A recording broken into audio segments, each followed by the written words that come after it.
नमस्कार. दिनांक 11 जुलै.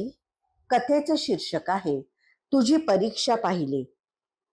इसवी सन 1871 मध्ये पुनश्च एकदा ब्रह्मनिष्ठ वामनबुवा अक्कलकोटास आले. तेव्हा महाराजांनी सरळ त्यांना हकलून दिले. वामनबुवा रडत भेकत परत गावी निघाले. तेवढ्यात 2 माणसे पाठवून महाराजांनी त्यांना परत बोलावून घेतले व म्हणाले, तुझी परीक्षा पाहिली रे. मग त्यांना ठेवून घेऊन योगशास्त्रावरील त्यांच्या शंकांचे निरसनही केले. गुरुगीता गुरुमहात्म्य वर्णन करते. ही गुरुगीता ब्रह्मनिष्ठा वामनबुवांनी नुसती वाचली होती असे नव्हे तर पचवलीही होती.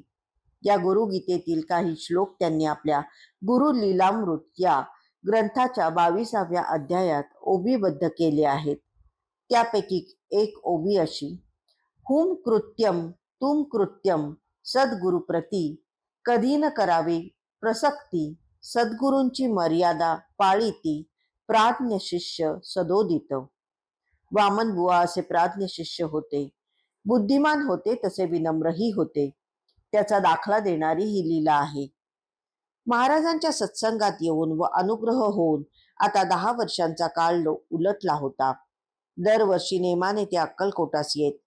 आले की महिनाभर राहत. महाराजांजवळ बसून वेद उपनिषदातील अनेक विषयांचे शंका निरसन करून घेत, पण कधीही महाराजांबरोबर वादविवाद करीत नसत. शिष्यस्तेहम अशी अर्जुनासारखी विनम्र भूमिका ते घेत.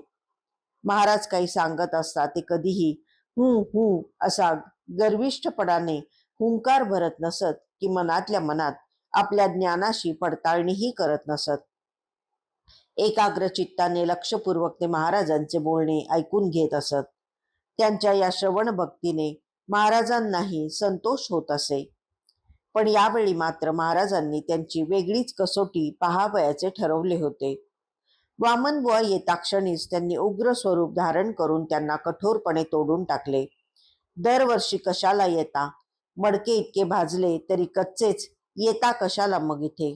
ताबडतोब चालते व्हा, चला निघा इथून, असे ताड बोलले. या अनपेक्षित भडीमाराने वामनबुवा भांबावले. आपले काय चुकले तेच त्यांना कळेना. पैशाची अडचण, प्रवासाची दगदग, रात्रीची जागरणे सोसून ज्या ओढीने आपण इथे येतो ती ओढ महाराज जाणत नसतील का? ते न जाणताच महाराज आज असे का रागवले तेच त्यांना कळेना. त्यांना रडूच कोसळले. पण प्राज्ञ शिष्याच्या मर्यादा त्यांना ठाऊक होत्या.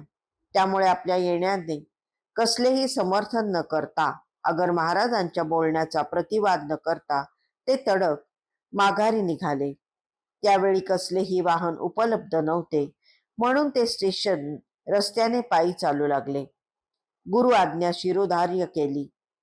आता त्याप्रमाणे वागण्यात विलंब नको म्हणून त्यांनी सामान उचलून चालावयास सुरुवात केली. कोणी भेटेल, चौकशी करेल, त्यात वेळ जाईल म्हणून राजवाड्याच्या मागील दिंडी दरवाजाने ते बाहेर पडले. महाराजांनी ते जाणले. ते कळवळले. 2 माणसे पाठवून वामनबुवांना माघारी आणले. चकार शब्द न बोलता आज्ञा पाळली म्हणून संतोष व्यक्त केला. चोळाप्पाला सांगून आपले नैवेद्याचे ताट देऊन आपल्या कृतक कोपाची भरपाई केली. त्यांना आग्रहाने ठेवून घेतले.